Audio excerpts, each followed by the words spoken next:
Bonjour, dans cette capsule aujourd'hui, je vous présente comment travailler facilement avec vos élèves dans l'application Book Creator en ligne, donc sur le web. On est habitué de travailler avec l'application Book Creator localement sur les tablettes, mais je vous présente un nouveau mode de fonctionnement qui permet de gérer facilement les créations des élèves. Donc, pour accéder à Book Creator, c'est à partir d'un navigateur, même sur les iPads en session invitée. L'avantage, c'est que ça va se sauvegarder automatiquement et quand ils vont fermer la session, ils auront quand même accès à leur création la prochaine fois. Donc, comme enseignant, on se rend sur appbookcreator.com et on se retrouve dans cette interface-ci. Donc là, probablement que vous allez arriver. Donc là, je suis ici. Donc, j'ai des bibliothèques et comme enseignant, donc c'est mon compte. Je me suis connectée avec Google, avec mon adresse cssdd.gouv.ca. .qc.ca et avec la version gratuite, j'ai accès à 2 bibliothèques, donc une personnelle et une que je peux partager avec mes élèves pour qu'ils puissent déposer leur création. Donc, ma bibliothèque personnelle peut contenir jusqu'à 40 livres et je peux en créer une nouvelle seulement à la fois. Et vous voyez qu'il y a la possibilité d'archiver, par contre, des bibliothèques. Donc, une fois qu'un projet est terminé, on peut archiver et on a accès à nouveau à créer une nouvelle bibliothèque. Donc là, je me crée une bibliothèque, donc classe de Corinne, et on vient gérer en fait les autorisations auxquelles les élèves ont le droit. Donc, est-ce qu'ils ont la possibilité de rechercher des images? Est-ce qu'ils peuvent éditer leur propre livre? Donc, évidemment que oui. Mais je pourrais leur partager, moi, juste des livres et ils n'ont pas possibilité là, de créer leur livre. Est-ce qu'ils peuvent créer plusieurs livres? Oui, un seul. Si vous avez 20 élèves et qu'ils ont le droit à créer jusqu'à 5, bien évidemment, vous allez manquer d'espace là, puisqu'il y a seulement 40 livres. Est-ce qu'ils peuvent lire les livres des uns et des autres? Ça, c'est toujours possible de revenir à la fin du projet puis donner accès là, si on veut pas leur donner accès en cours de travail, donc en cours d'apprentissage. Est-ce qu'ils ont la possibilité d'ajouter des commentaires? Donc, c'est le travail entre l'enseignant et l'élève. Donc, l'enseignante peut aussi ajouter des commentaires. Donc, ça, c'est intéressant pour poser des questions sur le travail. Le correcteur orthographique, l'option traduire. Donc là, vous pouvez choisir à quoi ils ont accès là, quand ils sont dans traduire. Donc, si c'est l'enseignante qui donne accès à des livres aux élèves, là, on pourrait donner la possibilité de traduire l'audio, traduire les vidéos, traduire le texte, le livre entier. Donc, ça, c'est vraiment une fonctionnalité intéressante. Et ici, c'est des outils qui sont disponibles. Donc, est-ce qu'on a accès à la dictée vocale pour écrire le livre? Donc, des fois, pour les plus petits là, qui écrivent pas encore des phrases complètes, on peut autoriser la dictée vocale et la synthèse vocale. Et ici, c'est intéressant aussi pour faciliter la synthèse vocale. Donc, quand on ajoute une image, l'outil va générer une description automatique pour l'image. Donc, ce qui va faciliter, là, on n'aura pas besoin de le faire manuellement. Donc là, je crée ma bibliothèque. Elle se place ici. Et là, je peux changer le petit logo, mais comme j'en ai une, c'est pas difficile de le différencier. Et là, pour le moment, j'ai un auteur qui est moi. Et là, quand mes élèves vont s'ajouter, je pourrais voir le nombre d'auteurs. Et ici, je peux jouer à nouveau dans les paramètres. Donc, si je veux rendre maintenant disponibles les livres, je peux venir jouer ici. Ensuite, je peux venir archiver ma bibliothèque à partir d'ici et à la fin d'un projet, par exemple, je pourrais publier la bibliothèque de tous les livres, avec tous les livres de mes élèves et le rendre disponible à une autre classe ou encore aux parents par le biais d'un lien. Donc, ça se partage super bien et c'est accessible là, par la suite facilement aux destinataires. Donc, là, maintenant, j'ai pas d'élèves. Comment je fais pour ajouter des élèves? Il y a 2 façons de faire. Je vous dirais que je les classe comme les élèves plus vieux. Donc, je dirais peut-être 2e cycle, 3e cycle. Pourquoi je parle pas du secondaire? C'est que comme il y a la possibilité de créer comme enseignant une seule bibliothèque, je crois pas que c'est l'outil idéal pour le secondaire. Si j'étais au secondaire, j'irais davantage vers Canva. Mais là, ici, donc, je peux ajouter des étudiants.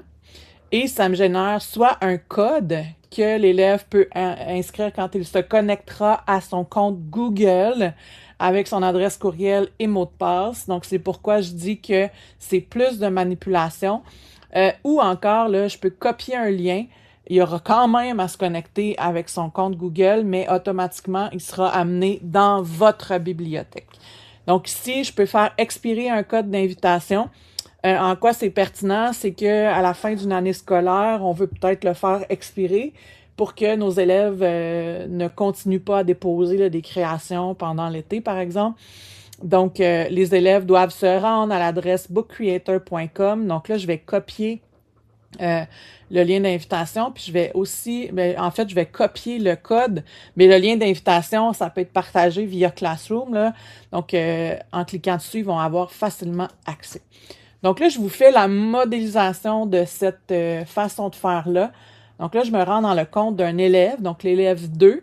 Donc là, je suis en connexion étudiant et je suis un élève plus vieux qui est capable de se connecter à son compte Google.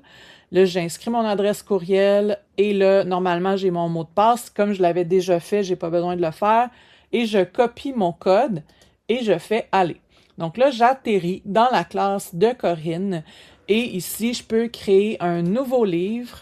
Je peux choisir un thème. Donc, je peux prendre le thème antique, par exemple. Et là, je peux commencer mon travail en tant qu'élève. Donc, je peux venir ajouter du contenu. Ici, je peux changer là, la police, le style. Et on a l'option ici de commentaires. Donc, c'est ici là, qu'on peut venir commenter. Et l'enseignant peut commenter de son côté aussi. Donc, mon livre est dans la bibliothèque. Je ne vois pas les livres des autres et je peux avancer mon travail comme élève. Donc là, comme élève, j'ai juste l'option de joindre une bibliothèque. Donc, je n'ai pas l'option là, de faire d'autre chose que ça. Donc, là, je reviens à ma classe. Là, je suis dans la classe enseignant. Ici, je vois la création de mon élève. Je peux voir de quel élève il s'agit. Je peux le déplacer. Je peux copier le livre. Je peux le traduire. Je peux supprimer aussi le livre et je peux venir jouer à l'intérieur. Donc, je pourrais commenter comme enseignant, venir placer de la rétroaction.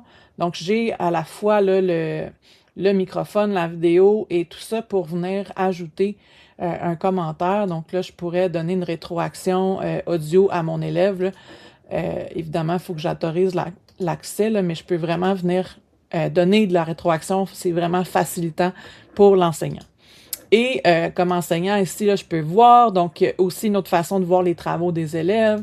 Donc, je peux retirer l'utilisateur, promouvoir à un co-enseignant parce que je peux ajouter un autre enseignant également dans ma bibliothèque.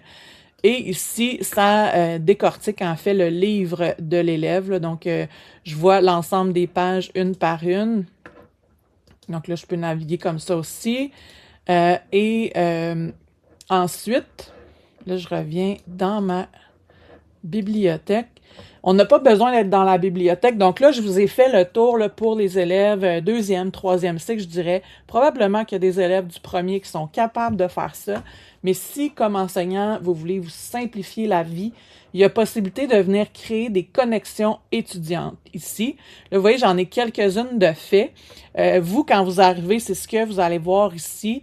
Donc là, vous faites juste inscrire, vous copier-coller la liste de vos élèves, là, aussi simple que Corinne, Charlotte. Donc, on continue là, à faire une liste séparée d'une virgule. Et ensuite, ils vont pouvoir se connecter en scannant tout simplement un code QR. Donc, ils vont avoir un code personnel, ce qui fait qu'ils vont skipper, eux, la connexion avec Google. Donc là, je reviens à mes connexions enseignants. Donc là, j'ai comme enseignant des codes individuels. Donc, je peux venir voir ici, par exemple, Amélie. Et j'ai son code individuel. C'est écrit Book Creator. Donc, comme enseignant, je peux les plastifier et avoir accès toute l'année dans la même bibliothèque. Seulement en déplaçant des livres, là, je pourrais utiliser la même tout au long de l'année. Je peux avoir des liens aussi de connexion, mais ce que je privilégie, en fait, c'est d'avoir les codes QR comme ça. Donc, vous voyez, le nom de mes élèves est inscrit avec code QR et automatiquement, là, ils arrivent dans la bibliothèque et ils peuvent créer un livre sans avoir à se connecter à Google. Donc, je vous présente comment ça fonctionne. Je me rends dans un autre élève, donc on va aller dans l'élève 3. Et ici, il y a connexion avec Google, connexion avec Microsoft et connexion avec un code QR. Donc là, l'élève va prendre son code QR dans sa main, soit à partir du iPad ou encore du Chromebook. Il y a une caméra, dans les deux cas, on peut numériser. Et il y aura une fenêtre ici qui s'affiche. Là, il faut autoriser la caméra. Là, par défaut, c'est fait. Donc, il se place de façon pour numériser facilement le code QR. Et là, automatiquement, ça skip la connexion avec Google, ça skip le code et il arrive exactement au même endroit. Et les créations seront nommées d'élèves. En fait, là, vous verrez le nom de l'élève que vous avez inscrit de votre côté. Donc, c'est vraiment une solution là, qui est facilitante. Donc, tout dépendamment de ce que vous voulez, que si ça va plus rapidement ou encore. Donc, il y a deux façons qui s'offrent à vous. Les voici. Donc, je vous souhaite des beaux projets avec vos élèves. Si vous avez besoin d'aide avec la plateforme, n'hésitez pas à communiquer avec moi. Bonne journée!